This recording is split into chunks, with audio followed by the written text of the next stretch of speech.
100 out of 100 in economics हर एक का dream होता है। और सबसे बड़ी गलती जो हम पढ़ाई करते वक्त करते हैं वो ये है कि हम अपनी स्टडीज को लिमिटेड रखते हैं चैप्टर वाइज, जबकि हमें करना चाहिए टॉपिक वाइज। हमारा कॉमर्स बाबा के अंदर फंडा ही अलग है। हम कभी भी कोई चैप्टर लेके नहीं बैठते, हम टॉपिक्स लेके बैठते हैं। हमें मालूम है, क्योंकि जब टीचर्स आपसे बोलते हैं बेटा ये चैप्टर पढ़ लो, अगला चैप्टर रिलेटेड है, बेटा अगला चैप्टर पढ़ लो, उसके अगला वाला चैप्टर रिलेटेड है। अरे जब सारे ही चैप्टर्स रिलेटेड हैं तो हम क्यों चैप्टर वाइज जाएं? हम टॉपिक वाइज जाएंगे। हम टॉपिक वाइज करेंगे कि एक टॉपिक से जब दूसरे टॉपिक पे जंप करते हैं तो उनका रिलेशन क्या है। और इसी तरीके से, इसी सोच को आगे बढ़ाते हुए हम लेके आए अपनी इकोनॉमिक्स की रिवीजन सीरीज, जो हम आज से शुरू करने वाले हैं। शाम के 5 बज चुके हैं, हमें चालू करना है अपनी रिवीजन सीरीज को। और जो सबसे पहला हम काम करने वाले हैं वो ये है कि हम माइक्रो मैक्रो इकोनॉमिक्स के पूरे ग्राफ निपटाएंगे, सो दैट हमें हमारे ग्राफ्स में वो एज मिल जाए, तुम्हारे पास एक पूरे नोट्स मिल जाएं कि अगर कोई क्वेश्चन ग्राफ से रिलेटेड आ जाता है, शेड्यूल से रिलेटेड आ जाता है, तो कोई भी तुम्हें उसमें कहीं पे भी मार्क्स कट ना कर सके। मैं वो हर एक चीज बताऊंगा ग्राफ्स में, जहां पे तुम क्या चीजें मिस आउट करते हो, क्या चीजें नहीं करते हो। और ये रिवीजन सीरीज 20 दिन का प्लेज है, फॉलो करना। हम कुछ नया करके दिखाएंगे, कुछ यूनिक करके दिखाएंगे। और टीम कॉमर्स बहुत बड़ी बिल्डअप हो चुकी है, याद रखना। मेहनत तुम्हारी होगी, मेहनत मेरी होगी, और ड्रीम हमारा पूरा होगा। ये टीम को तोड़ना नहीं है। चलिए शुरू करते हैं टीम कॉमर्स के साथ। मेरा नाम है Ashish Chaudhary, you are watching commerce Baba. Let's begin. Do you think this is your time?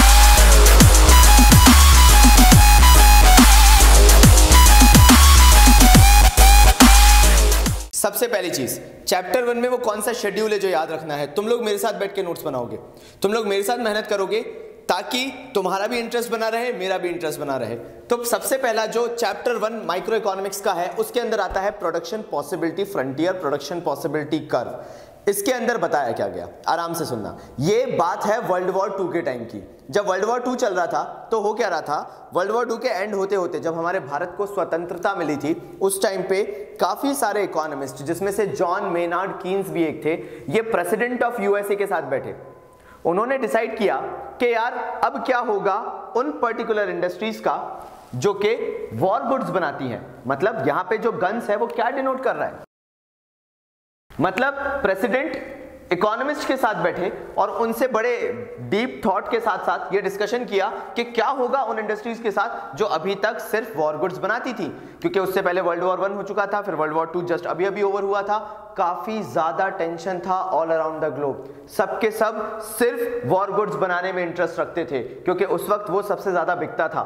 कोई भी सिविल गुड्स नहीं बनाना चाहता था, जो कि एग्जाम्पल के तौर पर लिया गया है। बट सिविल गुड्स बोल लो, कंज्यूमर गुड्स बोल लो, जो भी तुम बोलना चाहते हो, मतलब मैक्सिमम इंडस्ट्रीज वॉर गुड्स की तरफ ट्रेंडेड थी। सिविल गुड्स को कोई बनाना नहीं चाहता था, क्योंकि वॉर गुड्स में ज्यादा फायदा था, वॉर गुड्स में ज्यादा पैसा था।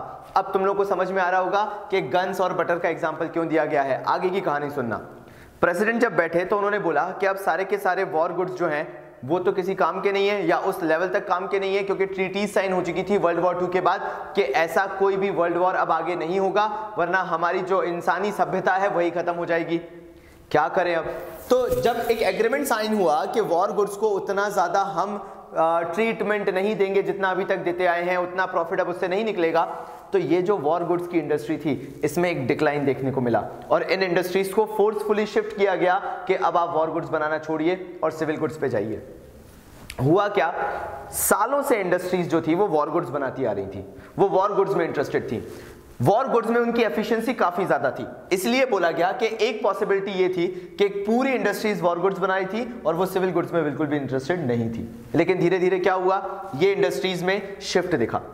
21 से पहले 1 का फॉल आया। अगर यहां पे देखो तो वॉर गुड्स में सबसे पहले 1 का फॉल आया, 1 यूनिट का। एग्जाम्पल चल रहा है यहाँ पे, आपको एक कंडीशन समझाई जा रही है, क्योंकि ये इंडस्ट्रीज किसमें ज्यादा एक्टिव थी, वॉर गुड्स में। उन्होंने कोशिश की वो सिविल गुड्स की तरफ शिफ्ट हो, और यहाँ पे भी 1 का शिफ्ट आया। मतलब यहाँ पे उन्होंने एक इनिशिएटिव ले लिया कि वो अब सिविल गुड्स में जाएंगे। लेकिन जैसे जैसे डिक्लाइन दिखा, जैसे 20 से जब 18 पे आए तो 2 यूनिट्स का डिक्लाइन दिखा, 18 से जब 15 पे आए तो 3 यूनिट्स का, 15 से जब 11 पे आए तो 4 यूनिट्स का, 11 से जब 6 पे आए 5 यूनिट्स का, और यहाँ पे टोटल 6 यूनिट्स का। यानी अगर आप देखें तो इनका सेक्रीफाइस बढ़ता जा रहा था। एंड ये सेक्रीफाइस क्यों बढ़ता जा रहा था, सिंपल सी रीजन है, बहुत ही सिंपल रीजन है, क्योंकि ये इंडस्ट्रीज वॉर गुड्स बनाती थी। ये जैसे जैसे ज्यादा सेक्रीफाइस कर रहे थे, उनकी एफिशिएंसी उस हिसाब से नहीं बढ़ पा रही थी। यहां देखो गेन एक एक से बढ़ रहा है, लेकिन जो सेक्रीफाइस है वो ज्यादा होता जा रहा है। क्यों? तुम लोगों ने कभी नहीं पूछा होगा टीचर से, मैं आज बताता हूं। सिंपल सा कारण है, चलो सोच के देखो। तुम्हारी कोई हॉबी थी, तुम उसमें दिन रात मेहनत करते थे, दिन रात लगे रहते थे। पहले घर वालों ने तुम्हारा उस हॉबी से 1 घंटा कट किया, थोड़ा सा एफिशिएंसी पे फर्क आया, तुम्हें पढ़ाई कराने बिठा दिया जो कि तुम्हें बिल्कुल पसंद नहीं है। फिर घर वालों ने तुम्हारी हॉबी से 2 घंटे कट किए, तुम्हें और पढ़ाने के लिए बिठाया। फिर 3 घंटे हॉबी से कट किए, तुम्हें और पढ़ाने बिठाया। एक बात सोच के देखो, तुम्हारी हॉबी जो थी उसमें तुम एक्सपर्ट थे, तुम उसमें बढ़ रहे थे। जैसे ही तुम्हारे घंटे उसमें कट करने चालू किए, तुम्हारा जो लॉस होगा, because that was your hobby, that loss will be greater. और जो पढ़ाई में गेन करने की सोच भी रहे हो, that gain will be minimal. Minimal means बिल्कुल ही ना के बराबर, because you are not interested in पढ़ाई। Same goes with this particular possibilities. जो वॉर गुड्स थे, पूरी इंडस्ट्रीज वॉर गुड्स की तरफ ही इंक्लाइन थी। क्यों? क्योंकि उनको वॉर गुड्स ही बनाने आते थे और उनसे जबरदस्ती बोला गया नहीं अब वॉर खत्म, अब बनाओ सिविल गुड्स। क्या हुआ? उनकी एफिशिएंसी उतनी नहीं बढ़ी और जो उन्होंने सेक्रीफाइस किया वो बढ़ता चला गया। उनका सेक्रीफाइस ज्यादा कहलाया और उनका गेन कम हुआ, क्योंकि वो एक्चुअल में कभी सिविल गुड्स बनाते ही नहीं थे। सोच के देखो, फिर से एक और बार सोच के देखो। अगर तुम्हारा कोई पैशन है और तुम उसमें अच्छे हो, तुमसे बोला जाए यार तुम फुटबॉल खेलते हो, जरा मुझे फुटबॉल खेल के दिखाओ, तुम एक्सपर्ट प्लेयर की तरह खेल के दिखाओगे? नहीं भी तो वो पैशन के साथ खेल के दिखाओगे क्योंकि तुम्हें अच्छा लगता है। और कोई तुमसे कह दे जाओ यार रोटी बना के दिखाओ, ऐसा नहीं है, जो शेफ है उसको मजा आएगा, लेकिन तुम तो फुटबॉलर हो ना, कि तुम्हें मजा आएगा? नहीं। तो रोटी तुम कितना भी ट्राई कर लो उतनी अच्छी नहीं बना सकते जितना अच्छा फुटबॉल खेल सकते हो। सेम वॉर गुड्स के साथ भी ऐसे ही हुआ। जो इंडस्ट्रीज वॉर गुड बना सकती थी वो सिविल गुड उतना अच्छा नहीं बना पाई जितना अच्छा वॉर गुड बनाती थी। इसलिए वो इंडस्ट्रीज ने बोला यार भाई बहुत नुकसान हो गया भाई, हमें बोल रहे हैं सिविल गुड बनाओ, हमें तो आते ही नहीं है, हमारा पूरा वॉर गुड का काट दिया, हमें वॉर गुड बनाने नहीं दे रहे, हमसे बोल रहे हैं कि सिविल गुड बनाओ। तो गेन तो कुछ हो नहीं रहा लेकिन नुकसान बहुत हो गया। पूरा हमारा शिफ्ट कहां कर दिया गया है? सिविल गुड्स तक। इसलिए सेक्रीफाइस को ज्यादा बोला गया, गेन को कंपैरेटिवली कम बोला गया। और यही बोला गया मार्जिनल अपॉर्चुनिटी कॉस्ट। इसमें बोला गया, अगर आप ध्यान से देख रहे होंगे, एमओसी बढ़ता जा रहा है, अपॉर्चुनिटी कॉस्ट बढ़ती जा रही है। अब ये अपॉर्चुनिटी कॉस्ट क्या होता है? सोच के देखो। अभी 12th के बाद एडमिशन लोगे, 12th में जब 12th के बाद एडमिशन लोगे तो 2 कॉलेजेस में तुम लोग हमेशा कभी कभार कंफ्यूज हो जाते हो जब फाइनल बात आती है। तो एक कॉलेज और दूसरा कॉलेज, दोनों कॉलेज ऑलमोस्ट सेम थे। अब एक कॉलेज में तुमने एडमिशन ले लिया तो दूसरा कॉलेज ऑब्वियसली छोड़ दिया, उसमें एडमिशन नहीं लिया। जो कॉलेज में तुमने एडमिशन लिया वो बन गई तुम्हारी रियलिटी, और जिस कॉलेज को छोड़ दिया वो रह गई तुम्हारी अपॉर्चुनिटी। मतलब कॉलेज में एडमिशन लेने के बाद तुम अपने दोस्तों से बोल सकते हो कि भाई मेरे पास तो वो पॉसिबिलिटी थी कि मैं उस कॉलेज में भी जा सकता था, अपॉर्चुनिटी थी, लेकिन मैंने ये कॉलेज ले लिया, आज से ये मेरी रियलिटी है। तो मार्जिनल अपॉर्चुनिटी कॉस्ट क्या है? कि मैंने क्या अपॉर्चुनिटी छोड़ दी इस रियलिटी के लिए, सिविल गुड्स को बनाने के लिए। तो मार्जिनल अपॉर्चुनिटी कॉस्ट मेरी बढ़ रही है, मतलब मैंने बड़ी अपॉर्चुनिटीज छोड़ दी सिविल गुड्स को बनाने के लिए। That is why opportunity cost is increasing. सीधी सी बात है, दूसरे टर्म में समझाना चाहूं, अपॉर्चुनिटी कॉस्ट मतलब the sacrifices which I have made for producing this. Sacrifice पहले 1 का किया, फिर 2 का किया, 3 का, 4 का, 5 का, 6 का, मेरे सैक्रिफाइसेस बढ़ते चले गए। मैंने सैक्रिफाइस ज्यादा किया, that shows by marginal opportunity cost. Marginal rate of transformation में आते हैं। मैंने फुटबॉल छोड़ के रोटियां चपाती बनाना चालू कर दी, ट्रांसफॉर्मेशन रेट क्या रहेगा? मेरा सैक्रिफाइस ज्यादा रहेगा। क्यों? क्योंकि मैं फुटबॉल खेलता था, मैं जहां फुटबॉल में 4 घंटे दे सकता था वहां आप मुझसे चपाती बनवा रहे हो। तो क्या हुआ? मेरा जो मार्जिनल रेट ऑफ ट्रांसफॉर्मेशन है, जो गन्स हैं, देखो सैक्रिफाइस ज्यादा है और गेन कंसिस्टेंटली कम है मेरा। क्यों? क्योंकि चपाती मुझे आती नहीं है, फुटबॉलर में बहुत अच्छा था। सीधी सी बात है, इस तरीके से आप सोचोगे। ये शेड्यूल जल्दी से बना लो, उसके बाद अपन मिलते हैं ग्राफ्स के साथ। आ जाते हैं हमारे गन्स एंड बटर्स के जो पीपीएफ ग्राफ है उस पे। अब ये जो प्रोडक्शन पॉसिबिलिटी फ्रंटियर है, ये एक्चुअल में क्या बता रहा है? अगर आप ध्यान से देखोगे तो ये जो आपका सैक्रिफाइस है ये कंपैरेटिवली ज्यादा है, जो आपका गेन है वो कंपैरेटिवली कम है। इसके कारण जो पीपीएफ होता है वो कॉनकेव शेप्ड का होता है। ये चीज आपको ध्यान रखनी जरूरी है। ये वो पहला ग्राफ है जो आपको ध्यान रखना जरूरी है। It is a graphical representation of only 2 goods, the possibilities between the 2 goods. ये चीज आप दिमाग में बिठा लो। तो पहला पॉइंट हमने क्या बोला? It is the possibility between 2 goods, और you can say it is the representation of the possible combinations of 2 goods. लिख लेते हैं इसको। तो पहली चीज हो गई, it is a possible combination of two goods.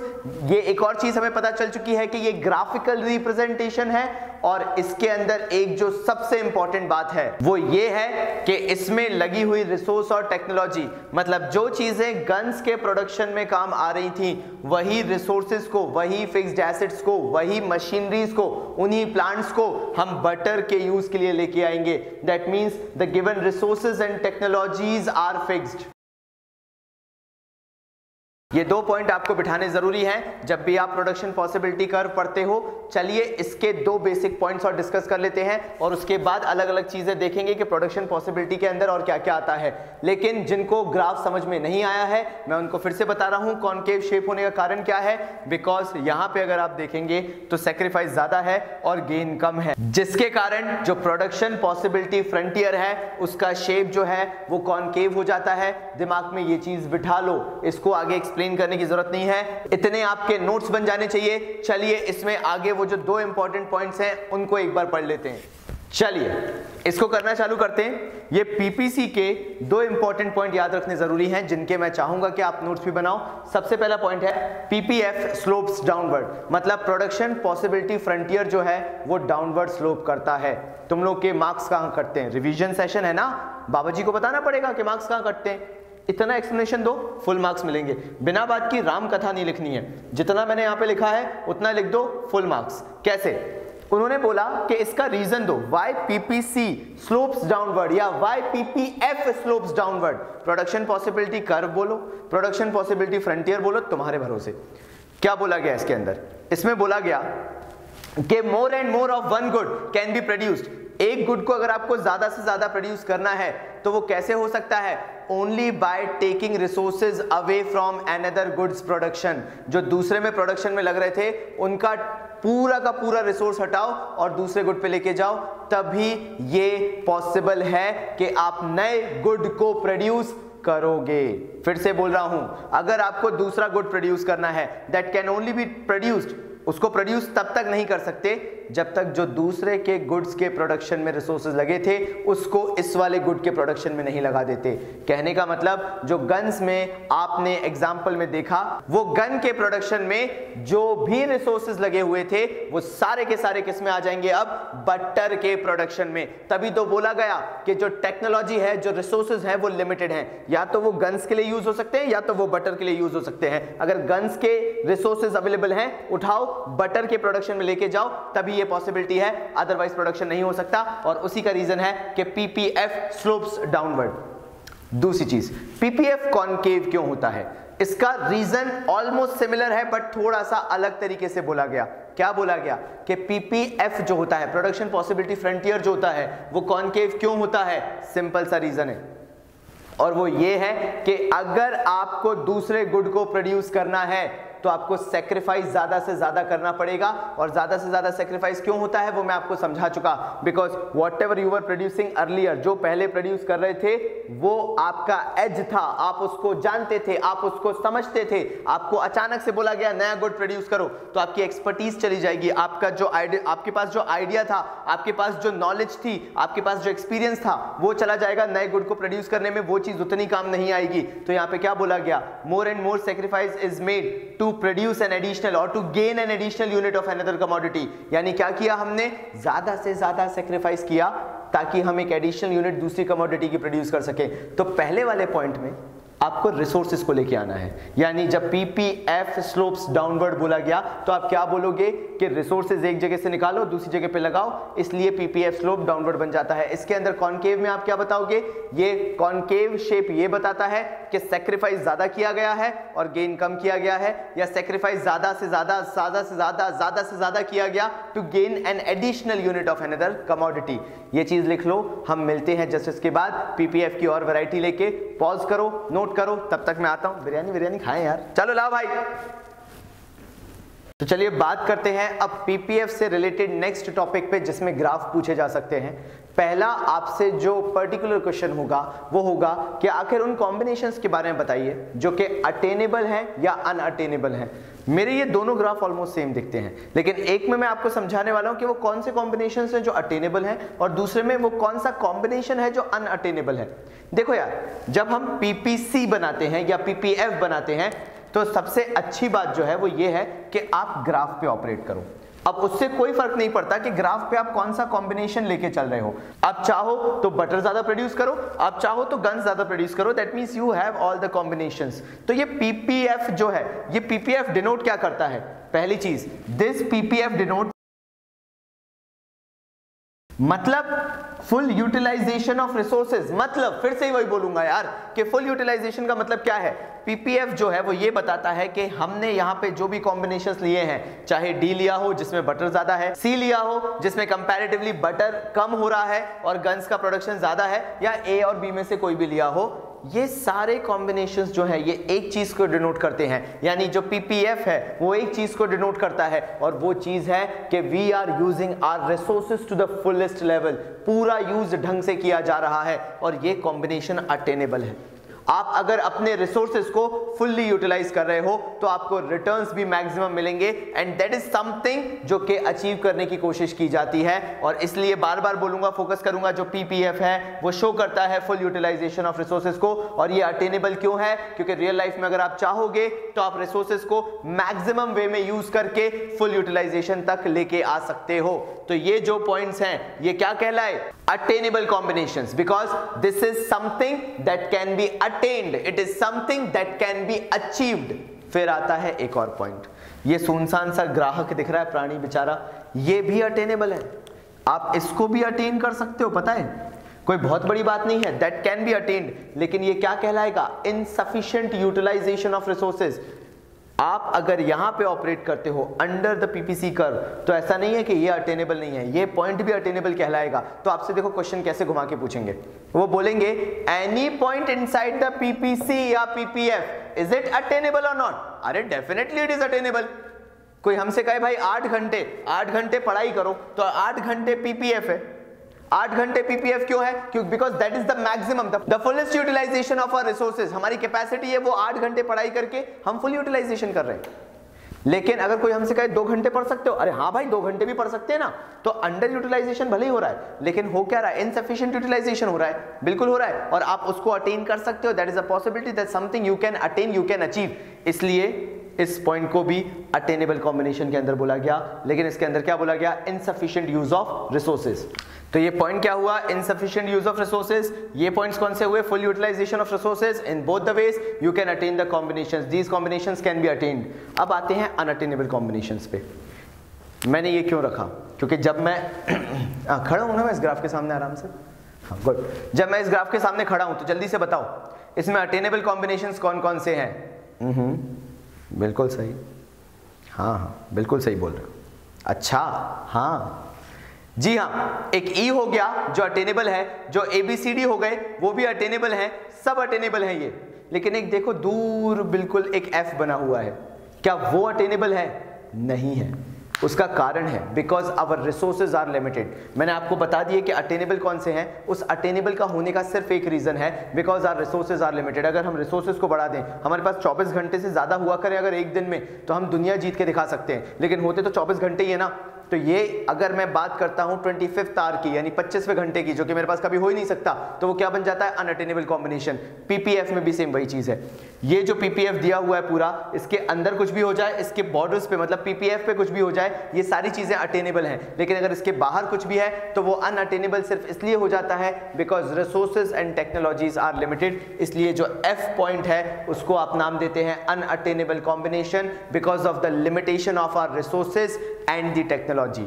चलिए आइए मूव ऑन करते हैं हमारे नेक्स्ट पीपीसी के और क्वेश्चंस जो हमसे ग्राफ से रिलेटेड पूछे जा सकते हैं, लेकिन उससे पहले मैं साइड होऊंगा और आप इसको पूरा नोट करेंगे। चलिए तो नेक्स्ट क्वेश्चन पे आते हैं। नेक्स्ट आपसे पीपीसी से रिलेटेड 2 और क्वेश्चन पूछे जा सकते हैं जो कि टिपिकली ग्राफ बेस्ड है।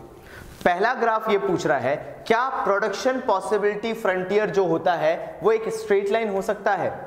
बिल्कुल एक कंडीशन में हो सकता है जो कि हाइपोथेटिकल है, जो कि इमेजिनरी है, जो कि रियल लाइफ में पीपीएफ के कंडीशन में हो ही नहीं सकता, और वो ये है कि एज्यूम करना पड़ेगा कि मार्जिनल रेट ऑफ ट्रांसफॉर्मेशन जो है कांस्टेंट है।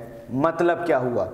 पीपीएफ स्ट्रेट लाइन तभी हो पाएगा जब हम ये माने कि जो भी हमने बलिदान दिया है, जो भी हमने सेक्रीफाइस किया है और जो भी उसके कारण हमने गेन किया है वो इक्वल है। सोच के देखो ना यार, तुम, मैं वही एग्जांपल देता हूं फुटबॉल प्लेयर का। तुम एक फुटबॉल प्लेयर हो और अगर तुम एक फुटबॉल प्लेयर हो और तुमसे बोला जाए जाओ जाके रोटी बनाओ, तो क्या तुम्हारा जो फुटबॉल का बलिदान गया, जो सेक्रीफाइस तुमने किया फुटबॉल खेलने का रोटी बनाने के लिए, दोनों सेम हो सकता है? नहीं। तुम हमेशा जो तुमने लूज किया है, जो फुटबॉल नहीं खेल पा रहे हो, उसको तुम हमेशा ऊपर रखोगे और जो गेन किया है उसे हमेशा नीचे रखोगे। और ये पॉसिबिलिटी जैसे तुम्हारी लाइफ में नहीं हो सकती है, वैसे प्रोडक्शन पॉसिबिलिटी फ्रंटियर में भी नहीं हो सकती है। क्योंकि मैंने बोला जो इंडस्ट्रीज हमेशा से गन्स बना रही थी, आप उनसे बोल दो कि जाओ बटर बनाओ, मतलब कंज्यूमर गुड्स बनाओ, सिविल गुड्स बनाओ, क्या सेक्रीफाइस कम हो सकता है? क्या सेक्रीफाइस को हम गेन के बराबर मान सकते हैं? नहीं। इसलिए production possibility curve straight line नहीं हो सकता है। हाँ, अगर हम एज्यूम कर लें कि एमआरटी कांस्टेंट है तो बिल्कुल प्रोडक्शन पॉसिबिलिटी कर्व कुछ भी हो सकता है, जो तुम्हें मानना है वो हो सकता है, स्ट्रेट लाइन भी हो सकता है। ये इसके अंदर आंसर लिखोगे तो मार्क्स मिलेंगे, आंसर नहीं लिखोगे ये वाला तो मार्क्स नहीं मिलेंगे। हाँ, क्या लिखोगे? Yes, production possibility curve can be a straight line only if we assume marginal rate of transformation is constant. That is only possible जब हमारा गेन और सेक्रीफाइस बराबर हो। That means the sacrifice you have made is equals to the gain, जो कि possible नहीं है। तो ये चीज एक्चुअल में पॉसिबल नहीं है, एजम्पशन के बेसिस पे पॉसिबल है। यही आंसर लिखोगे, इसका यही एक्सप्लेनेशन लिखोगे तो मार्क्स मिलेंगे, वरना हमेशा बोलते रहोगे सर इकोनॉमिक्स में मार्क्स कट जाते हैं, पता नहीं क्यों, क्योंकि आप लिख देते हो घुमा फिरा के, मांगते सिर्फ इतना सा है। नेक्स्ट आ जाते हैं, क्या PPF convex to the origin हो सकता है? बिल्कुल हो सकता है, लेकिन उसके लिए भी फिर एक एजम्पशन आएगा। रियल टाइम में जो पीपीएफ है, पीपीसी है, वो कॉन्वेक्स नहीं हो सकता है, ये मैं आपको पहले ही बता दूं। एजम्पशन के बेसिस पे हो सकता है जब हम मान लेंगे कि मार्जिनल रेट ऑफ ट्रांसफॉर्मेशन जो है वो डिक्रीजिंग है, मतलब जो आप सेक्रीफाइस कर रहे हो वो कम है और जो गेन कर रहे हो वो ज्यादा है। प्रोडक्शन पॉसिबिलिटी कर्व के केस में ऐसा हो ही नहीं सकता है। आप ये नहीं बोल सकते एकदम से जाके अच्छा रहा आपने मेरी फुटबॉल खेलना छुड़वा दिया, मुझे तो रोटी बनाना पसंद था। अरे फुटबॉल खेल तब रहे थे जब आपको वो एक्चुअल में पसंद था, पैशन था, तो ऐसा कैसे बोल सकते हो कि फुटबॉल छोड़ के अच्छा लगा, रोटी बना के बहुत अच्छा लगा? नहीं हो सकता। ऐसे ही इसमें भी नहीं हो सकता, ऐसा कभी भी नहीं हो सकता that sacrifice is less and the gain is more in terms of production possibility frontier, जिस कंसेप्ट पे ये चीज बेस्ड है। क्योंकि आप वो चीज छोड़ रहे हो जिसमें आप एक्सपर्ट थे और आप वो चीज में जा रहे हो जिसमें आप न्यू हो, तो sacrifice can never be lesser and gain can never be more, and that is the reason it can never be a convex to the origin.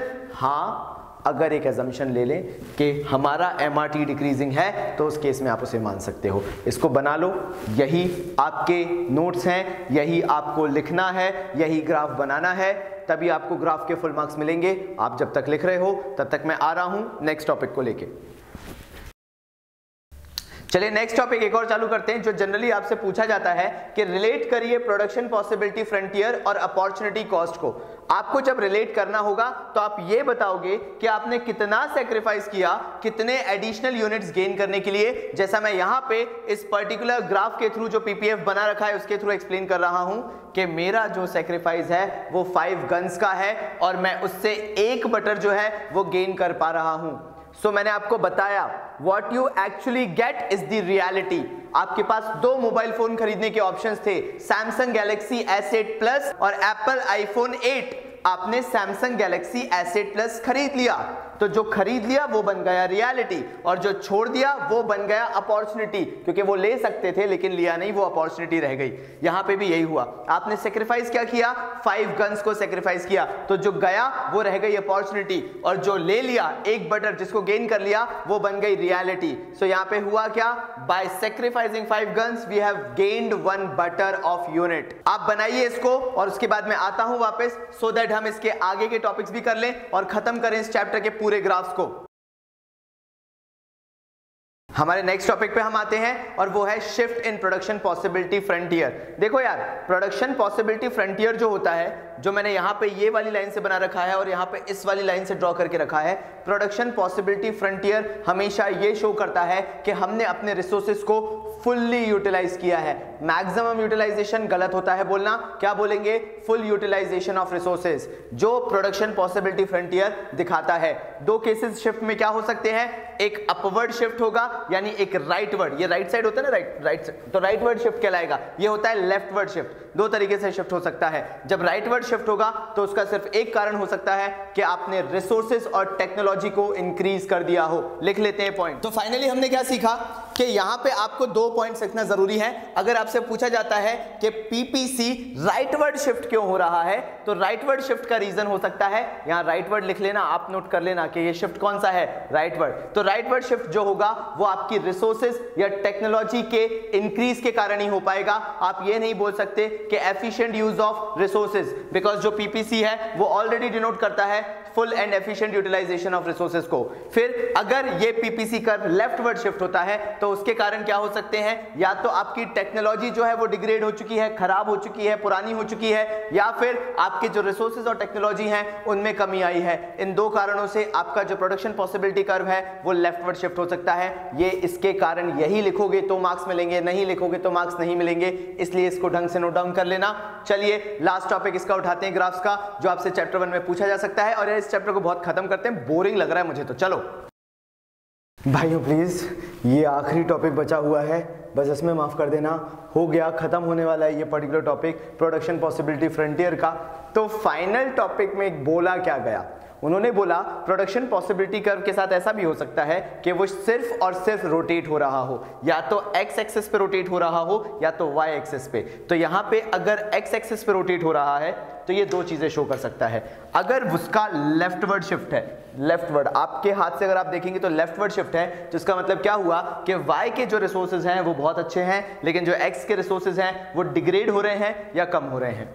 x को अगर राइटवर्ड का शिफ्ट मिलता है, जो x गुड है उसको राइटवर्ड शिफ्ट मिलता है, तो वो सिंपली ये शो कर रहा है कि x के रिसोर्सेज या तो बड़े हैं या तो बड़े हैं, क्योंकि दूसरा कारण हो ही नहीं सकता, क्योंकि पीपीएफ क्या शो करता है कि रिसोर्सेज आर फुल्ली यूटिलाइज्ड। तो सिर्फ एक ही चीज हो सकती है कि x के रिसोर्सेज को आपने इंक्रीज किया हो, यही कारण लिखना है। लास्टली जब हम गुड y की बात करेंगे तो उसमें भी सेम फंडा लगाएंगे। अगर गुड y का अगर आप देखें लेफ्टवर्ड शिफ्ट है, तो इसका मतलब क्या हुआ है कि इसके रिसोर्सेज वही डिग्रेड हुए हैं या डिक्रीज हुए हैं। यहां पे फुल यूटिलाइजेशन होता है, तो राइटवर्ड शिफ्ट कब आएगा, जब गुड y के रिसोर्सेज इंक्रीज हुए हैं। अगर आपने इतना याद कर लिया तो बहुत अच्छी बात है, आपको ये चीजें लिखनी है। आप चाहे तो यहाँ पे पॉज करें, ये ग्राफ भी बना लें। एक कॉपी आपकी कॉमर्स बाबा के नाम की बनी होनी चाहिए, और मैं कुछ नहीं मांगता, आपकी 12th कंप्लीट हो जाए। हम बहुत जल्द अबाउट्स में, जो अबाउट सेक्शन है यूट्यूब का, उसमें हम अपना एड्रेस अपडेट करने वाले हैं, मोबाइल नंबर अपडेट करने वाले हैं। एक कॉमर्स बाबा के नाम की जो आप कॉपी बनाएंगे, अगर आपको लगता है कि हमने आपको प्राउड फील कराया है, अगर आपको लगता है कि हम आपकी लाइफ में कोई चेंज लेके आए हैं और आप रिजल्ट अच्छा लेके आए हैं, तो वो कॉपी बस आप हमें वापस से मेल कर दीजिएगा, सो दैट हमारे पास एज अ मेमोरी आपके नाम की वो चीज हमारे पास रहे। तब तक के लिए आप इसको बनाओ, मैं वापस 2 मिनट में आया, थोड़ी सी बात करनी है।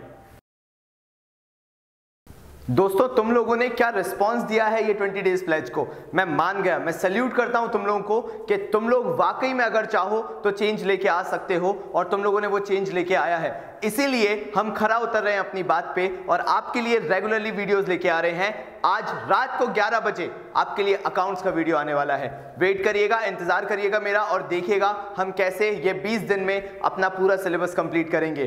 थैंक यू सो मच, जो भी आपने सपोर्ट दिया है ऐसे ही सपोर्ट देते रहना। इंस्टाग्राम की कम्युनिटी को बढ़ाना चालू कर दो, क्योंकि वहीं पे सारे अपडेट्स आएंगे। जो नहीं है commerce.baba को फॉलो करना चालू कर दो इंस्टाग्राम पे। यूट्यूब पे आपको वीडियोस मिलेंगे, इंस्टाग्राम पे आपको अपडेट्स मिलेंगे। आप मुझे वहां पे इनबॉक्स भी कर सकते हो, डीएम भी कर सकते हो, सो दैट मैं आपके मैसेजेस के रिप्लाई करूं, आपसे पता कर सकूं कि आपको क्या प्रॉब्लम्स आ रही हैं। आपको जो भी लगता है आप वहां पे शेयर कर सकते हैं। इस कम्युनिटी को बढ़ाओ, और जैसा मैंने बोला है, कॉमर्स बाबा का वीडियो भारत के हर कोने तक उस बच्चे तक पहुंचना चाहिए जिसको एजुकेशन नहीं मिल पा रही है। क्योंकि लास्टली मैं एक चीज बोलना चाहूंगा, एजुकेशन का मतलब तभी है जब वो फ्री हो। तब तक के लिए बाबा जी की तरफ से धन्यवाद।